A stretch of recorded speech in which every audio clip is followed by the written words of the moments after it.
I mean, no, I haven't. It's a situation that you prepare for. You prepare for during training camp to attempt a long field goal to win a game, and you cover it. We have a play call for it. So it was ready. It was communicated. We covered. Kick was short, and when the guy made a play and penalty. The thing I need to watch a little bit more closely, but I believe the returner stepped out of bounds, about 12 yards, maybe somewhere between 6 and 12 yards short of where the final spot was, and it was actually before the face mask. So I think that needs to be looked at. And I was asking for it to be looked at on the field, and they blew it off.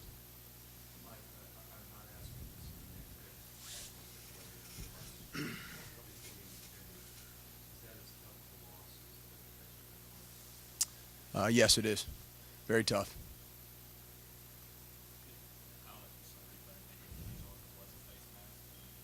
That was a face mask. Yes, yeah, it was clearly a face mask, and I think that's that's obviously a situation that you get into. I mean, I think it was one of our linemen that was covering and gave great effort to get down the field, and at that point in time, all you can do is try to get a ball carrier on the ground and not allow him to score a touchdown last play of the game. But what I did see was.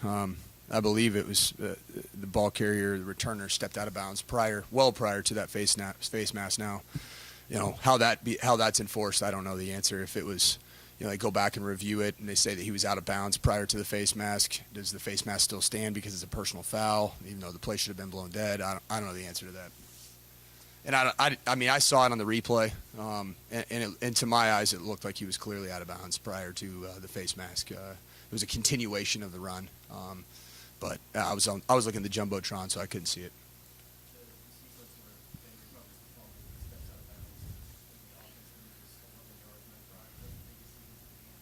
I think there's a lot of sequences. I mean, we went back down there and put together a 4-minute drive as an offense and ran behind our offensive line, ate up an ungodly amount of clock, and put ourselves in position to win a football game. We got to win a game in that case. I mean, you go down and you go up 34-27, or I don't even know what the score was, but you leave them, well short of a minute 20, minute 40, somewhere in there.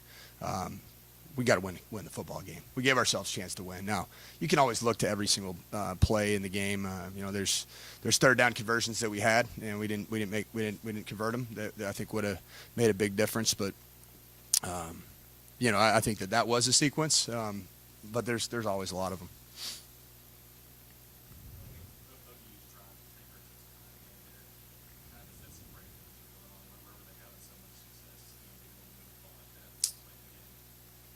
I'll give the standard answer. Got to look at the film.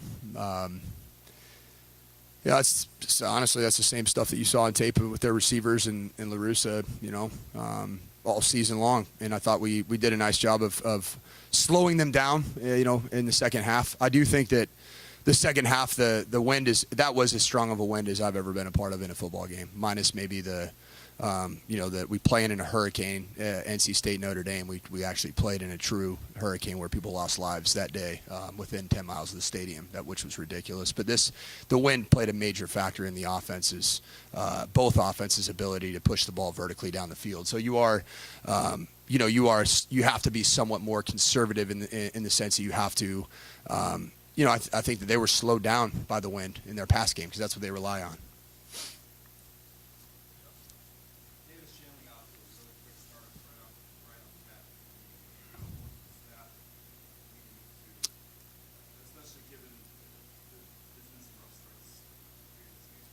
Yeah, I think the last game was the only one that I guess marshaled. The last two games we started slowly offensively.